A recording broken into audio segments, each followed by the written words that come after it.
네, 코로나19 통합 뉴스로 문을 열었습니다. 오늘도 중앙재난안전대책본부의 정례 브리핑이 예정돼 있습니다. 이 브리핑이 시작되면 바로 전해드리겠습니다. 그리고 이충원 의학 전문 기자 자리에 나와 있습니다. 어서 오십시오. 네. 먼저 확진자 현황 간략하게 정리해 주시겠습니까? 네, 국내 발생이 21명입니다. 수도권이 15명, 광주에서 5명, 대전에서 1명, 수도권과 광주를 중심으로 20여 명의 확진자가 나오고 있습니다. 지금 그 브리핑이 시작됐네요. 브리핑 후에 다시 전해 주십시오. 자, 브리핑 현장 보시겠습니다. 제공됩니다. 먼저 박능우 장관이 코로나19 대응 방안 등을 설명하겠습니다. 코로나19 중앙재난안전대책본부 1차장 보건복지부 장관입니다.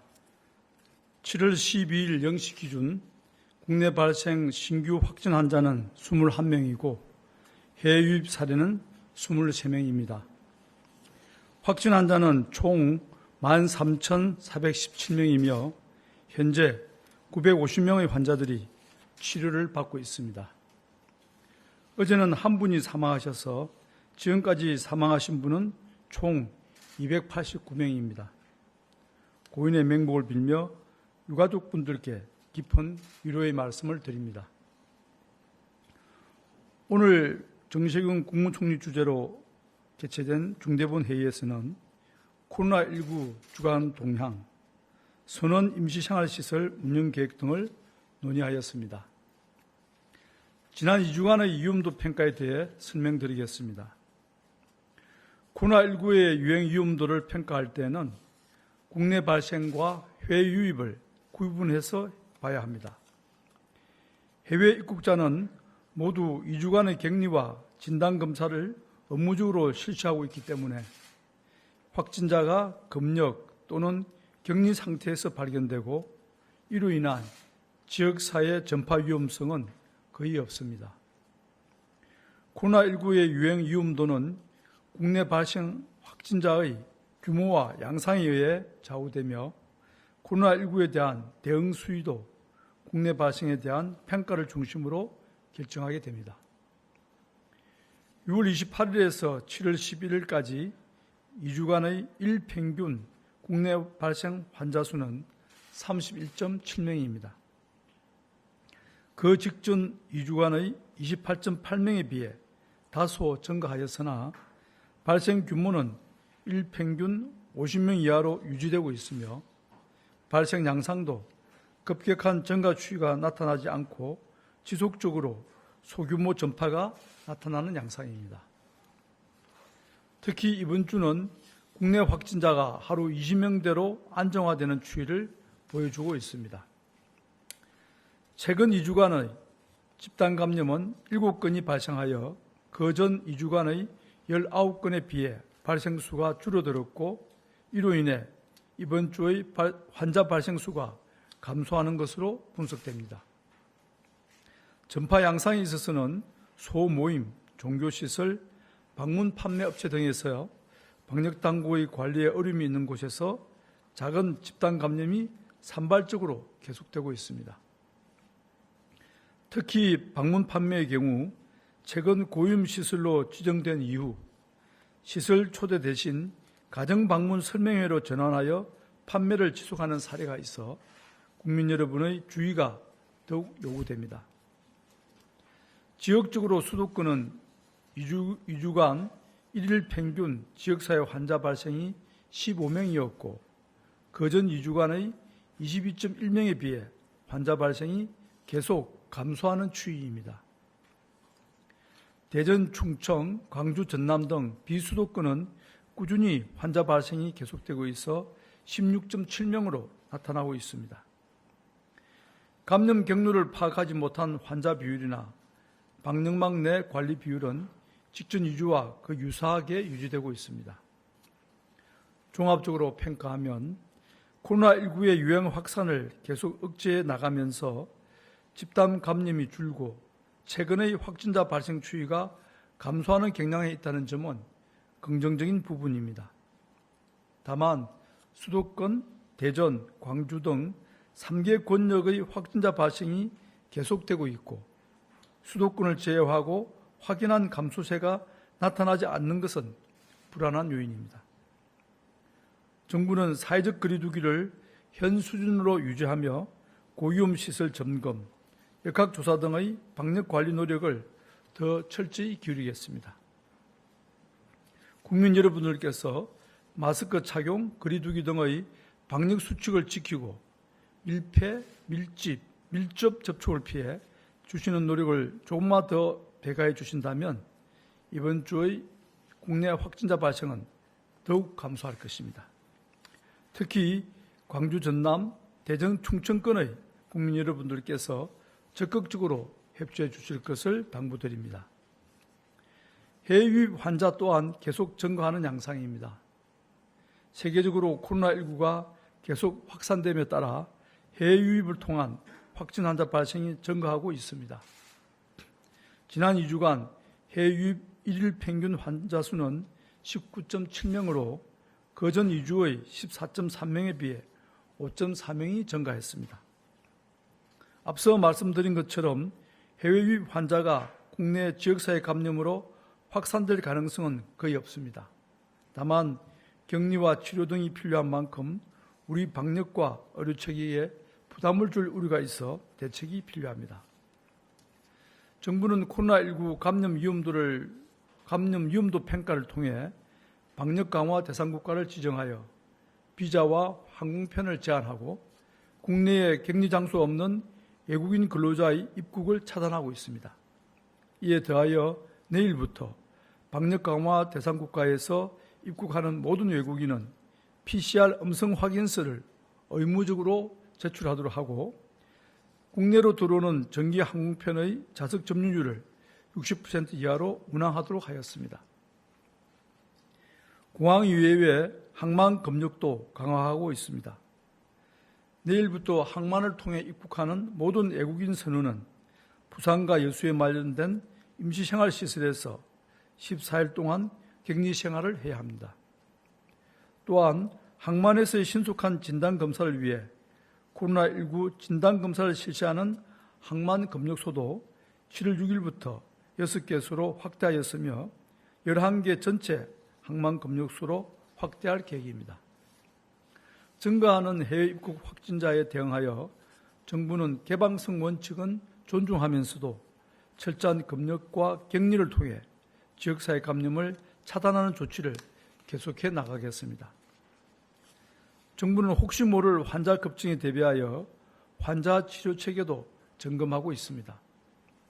현재 격리 치료 중인 환자는 950명으로 최근의 환자 발생 추이를 고려할 때 병상 확보와 치료에 큰 어려움은 없을 것으로 보입니다. 하지만 특정 지역에서 환자가 대규모로 발생하는 상황에 대비하여 전국을 수도권, 충청권 등 6개 권역으로 나누고 권역별 병상 공동 대응 체계를 구축하였습니다. 환자가 급증하는 상황에서는 지역별로 자체 대응이 곤란한 만큼 광역생활권의 역량을 공동으로 활용하는 상호협력 체제가 필수적입니다. 이 경우 환자별 중증도나 특성에 맞는 병상 배정이 되도록 각 권역별로 거점 전담병원을 지정하고 권역별로 병상을 통합하여 관리하게 됩니다. 최근 수도권, 대전, 광주 지역의 환자가 가파르게 증가할 당시 권역별 병상 공동 대응 체계를 가동해 환자를 가까운 협력병원으로 분산하여 신속히 치료한 바 있습니다. 또한 무증상 경증 환자를 치료할 수 있는 생활치료센터도 권역이 공동 활용하는 한편 유사시를 대비하여 생활치료센터를 지속적으로 확보해 나가겠습니다. 정부는 앞으로도 중증 환자를 치료할 의료 인력과 시설, 장비를 지속적으로 정비하고 지역 내 감염병 대응 체계를 조정하는 협의체를 운영하는 등 환자 치료 체계를 고도화해 나갈 예정입니다. 최근 코로나19 중화항체 행성 여부를 조사한 중간 결과를 보면 검사 대상자 3,055명 중 단 한 명만이 항체를 가지고 있는 것으로 나타났습니다. 이는 비율적으로 말씀드리면 0.033%에 해당됩니다. 이것은 우리가 모르는 깜깜이 환자가 지역사회에 존재할 가능성이 낮다는 점을 시사합니다. 광범위하고 신속한 추적 검사를 통해 확진자를 조기에 발견하고 격리했던 방역 당국의 노력과 거리두기, 마스크 착용과 같은 방역 수칙을 철저히 지켜주신 국민 여러분의 노력이 어우러진 결과입니다. 방역 수칙과 생활 속 거리두기를 실천해주고 계신 국민 여러분들께 깊은 감사를 드립니다. 그러나 항체를 가진 사람이 거의 없다는 것은 달리 말하면 우리 사회가 집단 면역을 형성하는 것이 사실상 불가능하다는 점을 알려주는 것이기도 합니다. 여러 차례 반복해서 설명드렸지만 코로나19의 유행은 유용한 백신이 나오기까지 1, 2년 이상의 장기화가 불가피한 상황입니다. 결국 우리 사회는 지금까지 해온 것처럼 코로나19의 유행을 지속적으로 억제해 나가며 일상생활과 방역관리를 조화시켜 나가야만 합니다. 코로나19와 공존하기 위해서는 생활과 방역이 곧 조화되는 새로운 사회 문화를 기본적인 삶의 형태로 받아들일 수밖에 없습니다. 코로나19 시대의 뉴노멀을 만들어가는 과정은 힘들고 불편하겠지만 국민 여러분들이 지금까지 보여주신 모습에 비추어 볼 때 우리는 가장 창의적이고 훌륭한 대응 체계를 만들어갈 수 있다고 확신합니다. 정부와 함께 힘을 합쳐주시기 바랍니다. 이제 본격적인 여름입니다. 무덥고 습한 날씨가 우리의 몸과 마음을 지치게 할 수 있지만 우리의 공동체 의식은 지치지 않을 것임을 믿습니다. 코로나19 시대를 사는 우리에게 공동체 의식은 마스크 착용, 거리두기와 같은 기본적인 방역수칙 준수를 통해 드러난다는 사실을 늘 기억해 주시기 바랍니다. 감사합니다. 네, 중앙재난안전대책본부의 브리핑 내용을 함께 하셨는데요. 자, 이충원 기자, 네. 브리핑 내용 먼저 정리해 주시겠습니까? 최근 지난주, 그러니까 이번 주 들어서 국내 발생한 20명 정도로 많이 줄었습니다. 네. 많이 줄지는 않았지만 소강 상태를 좀 보이는 것 같고요. 역시 수도권에서 가장 많이 줄었습니다. 수도권이 최근 2주간을 평가하면 평균 15명 발생했는데 네. 그전 2주에 비해서는 7.1명이 줄어든 겁니다. 하지만 해외에서 들어오는 유입 환자는 19.7명으로 1일 5.4명이 증가했습니다. 그러니까 네. 해외 유입이 상당히 늘고 있어서 그런 조치들을 취하려고 합니다. 그러니까 내일부터 방역 강화 국가는 PCR 음성, 그러니까 검사 음성 확인서를 제출해야 되는 등 좀 이렇게 검역이 강화될 것 같습니다. 네. 자, 이 소식도 좀 전해드려야 될 것 같습니다. 오늘부터 보건용 마스크를 누구나 원하는 곳에서 수량 제한 없이 구매할 수 있게 된 것이죠? 약국에서 이제 공적 마스크 제도를 시행한 게 2월 말입니다. 137일간 시행됐었고요. 네. 그러니까 이제 일주일에 5개, 그다음에 생년월일을 확인하는 그런 번거로움이 있었죠. 오늘부터는 약국, 마트, 편의점, 온라인 등 어느 곳에서나 그 구매 수량 관계없이 원하는 만큼 구매가 가능합니다. 오늘 정 총리가 이 약사들의 헌신에 감사한다는 그런 어떤 멘트를 했는데요. 예. 약사들이 많이 고생을 했었거든요. 그렇죠. 예. 뭐 이렇게 처음에는 물량이 풍부하지 않아서 거기에 대해서 굉장히 이제 좀 이렇게 항의하는 분들도 계셔서 번거로웠지만 굉장히 이제 보람이 있었다고 약사들은 얘기를 하고 있습니다. 그동안 뭐 참고 잘 해주셔서 잘 지낼 수 있었던 것 같습니다. 자, 미국 제약사 길리어드가 코로나19 치료제로 사용되는 렘데시비르가 중환자 사망 위험을 낮춘다는 연구 결과를 내놨는데 어떻습니까? 이전에는 이제 이 렘데시비르 지금 중환자 치료제로 쓰이고 있는데 이번 기간에 30% 정도 단축시킨다는 연구 결과를 내놨었는데 이번에는 중환자의 사망 위험을 62%나 줄인다라고 얘기를 했습니다. 이 길리어드에서 나온 얘기지만 렘데시비르를 사용한 사람은 사망률이 7.6%인 데 비해서 사용하지 않은 사람은 12.5%였다고 하고요. 예. 또 14일 내에 회복하는 비율도 이 렘데시비르를 사용한 사람은 74%인 데 비해서 사용하지 않은 사람은 59%. 그러니까 렘데시비르가 중환자에서는 상당히 효과가 있다라는 네. 그런 내용을 보도를 했습니다. 자, 그리고 국내에서도 이달 들어서 렘데시비르가 투약되기 시작했잖아요. 네. 그 효과는 어느 정도인지 궁금한데요. 아직 얼마 되지 않아서 그 효과를 측정하기는 어렵습니다. 예. 7월 2일부터 이 렘데시비르를 투약을 했는데 지금까지 42명이 투약을 받고 예. 있고요. 이 가운데 이제 27명을 분석을 해봤는데 그냥 분석을 해봤습니다. 그랬더니 9명은 증세 호전이 있었고 네. 15명은 변화가 거의 없었고 3명은 오히려 악화가 됐는데 이 9명의 증세 호전이 이 렘데시비르의 효과인지는 좀 더 정밀한 분석이 필요해 보입니다. 그리고 우리 방역 당국이 이르면 다음 주부터 혈장 치료제를 생산해서 임상 시험에 착수한다면서요? 이 중환자들의 사망률을 줄이는 게 가장 중요합니다. 왜냐하면 중환자들은 이 병상에 오래 있을 수 있고 이 치유가 잘 되면 이 병상을 또 활용할 수 있는 그런 그렇죠. 여력이 생기기 때문이죠. 이 완치자 혈액 속의 항체를 농축하는 게 이 항체 치료제인데 이 혈장 치료제라고 하죠. 이 완치자 375명이 기증 의사를 밝혔고요. 이미 171명이 완료를 해서 이 혈장을 가지고 혈장 치료제를 지금 개발한 상태입니다. 또 다음 주 정도에 대구 신천지 교인들 확진자 중에 완치자들 있잖아요. 대부분 완치가 됐는데 이 500여 명도 혈장을 공여를 할 계획입니다. 네, 전 세계적으로 많은 나라에서 백신을 개발하고 있을 텐데 독일의 제약사가 올해 말에 백신 개발을 완료해서 내년이면 대량 생산이 가능할 것이라고 전망했는데 어떻게 보십니까? 전 세계적으로 이제 발빠르게 대응을 하고 있는데 3개 정도의 회사에서 미국과 독일 회사들입니다.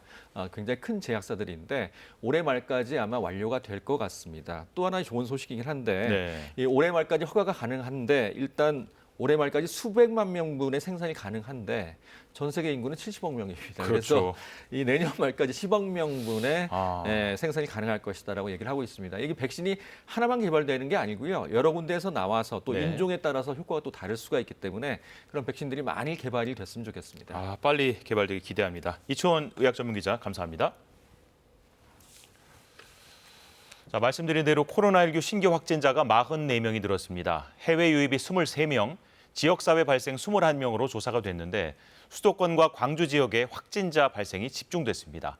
그리고 오늘부터 공적 마스크 제도가 폐지돼서 보건용 마스크를 수량 제한 없이 살 수 있게 됐습니다. 송구만 기자가 보도합니다. 오늘 0시 기준으로 44명이 신규 확진 판정을 받았습니다. 이 가운데 29명이 수도권과 광주 지역에서 발생했습니다. 해외 유입은 23명, 지역 발생은 21명입니다. 12명은 검역 과정에서 확진자로 발견됐습니다. 미주 입국자가 12명으로 가장 많았고 우즈베키스탄 입국자 5명도 확진 판정을 받았습니다. 지역 발생 확진자 21명 가운데 경기도 8명, 서울 7명으로 수도권 확진자가 15명입니다. 광주에서는 5명이 추가로 확진됐는데 배드민턴 클럽 관련이 3명, 금양 빌딩 관련이 1명입니다. 이로써 방문 판매업체 관련 누적 확진자는 135명이 됐습니다. 추가 확진자 3명이 증가한 배드민턴 클럽 감염도 방문 판매 모임과의 연관성이 확인돼 방문 판매 감염 여파가 미친 곳은 모두 12곳으로 늘었습니다. 서울에서는 기존 확진자와 접촉한 3명이 확진 판정을 받았고 4명은 감염 경로를 조사하고 있습니다. 집단 발병이 확인된 경기도 의정부의 한 아파트에서는 누적 확진자가 31명으로 늘었습니다. 어제 확진자 1명이 사망해 지금까지 누적 사망자는 289명입니다. 국내 치명률은 2.15%로 나타났습니다. 오늘부터는 공적 마스크 제도가 공식 폐지됐습니다. 보건용 마스크를 수량 제한 없이 자유롭게 살 수 있는데 약국이나 편의점, 온라인 등에서 다양한 가격으로 구매할 수 있습니다. 의료기관에서 사용하는 수술용 마스크에 한해서만 공적 공급 체계가 유지됩니다. KBS 뉴스 송금환입니다. 어제 광주에서 확진자 5명이 더 나왔습니다. 지난달 말 열린 배드민턴 동호회 경기를 매개로 감염이 확산되는 추세입니다. 광주광역시청에 취재 기자가 나가 있습니다.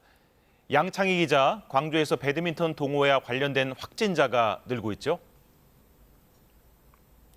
네, 신규 확진자 5명 가운데 3명입니다. 60대 남성 1명과 70, 80대 여성 2명이 배드민턴 동호회 관련 추가 확진 판정을 받았는데요. 이들은 기존 배드민턴 동호회 확진자의 가족이거나 함께 식사를 한 접촉자로 확인됐습니다. 이 가운데 70대 여성은 두통 등의 증세가 있었고 다른 2명은 무증상 상태에서 양성 판정을 받았습니다.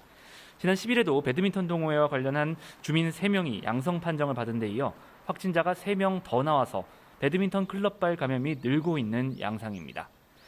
특히 배드민턴 동호회와 관련한 첫 감염자인 76번 확진자가 동호회 활동을 한 사실이 뒤늦게 확인된 것도 문제입니다.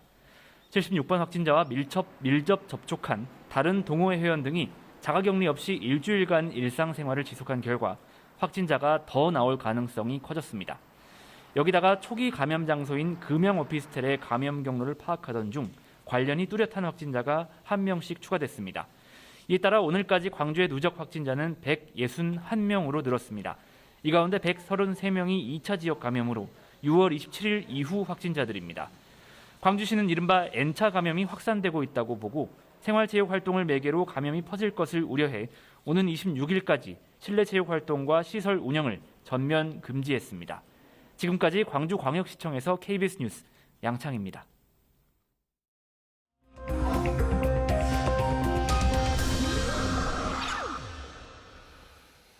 자, 이번에는 KBS 재난방송센터를 연결해서 코로나19 최신 현황을 자세하게 살펴보겠습니다.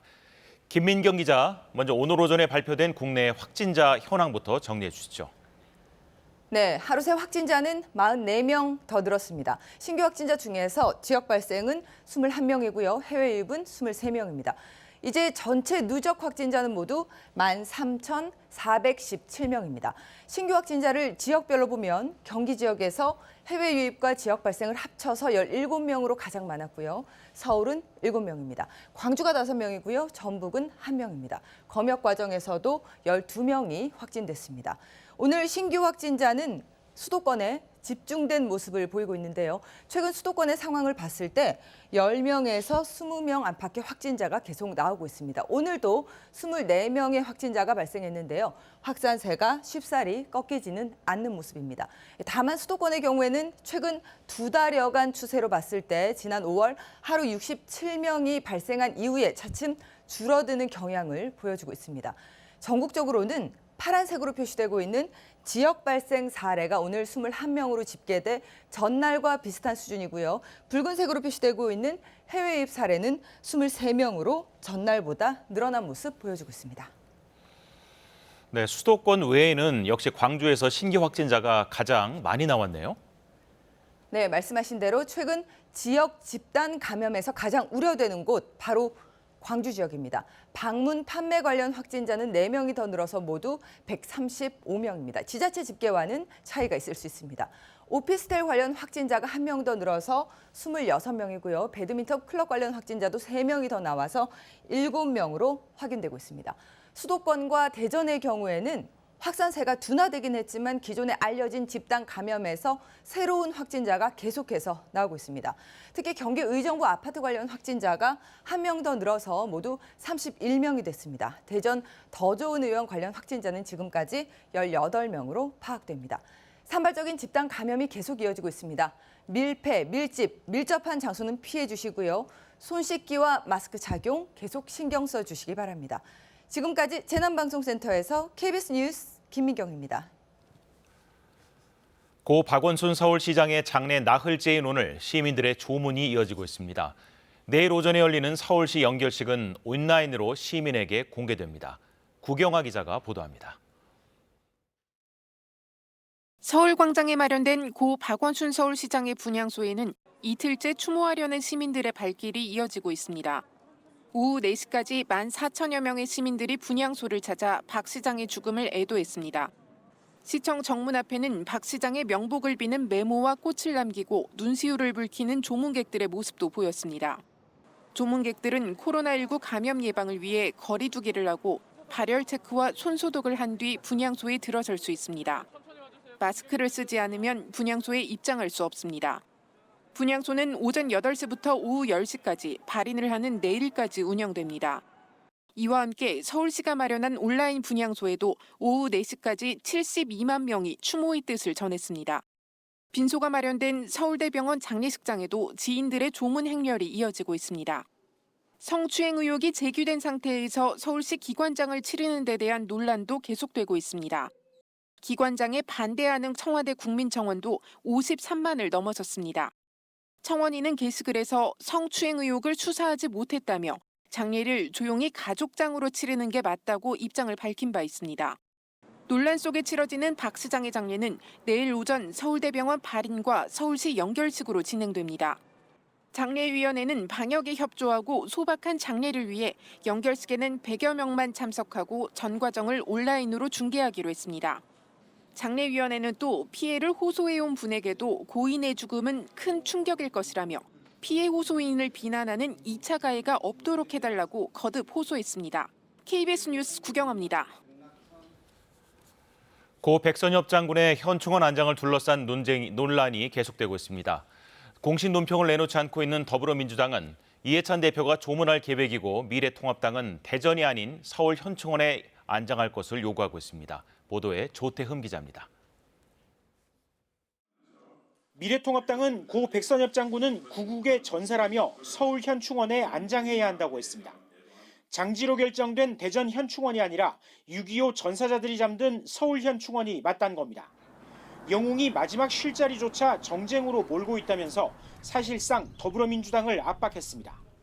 민주당 일부 의원들이 친일파는 현충원에 안장할 수 없도록 하는 법안을 발의했는데 백 장군을 대전에 안장하는 것도 그 연장선 아니냐는 겁니다.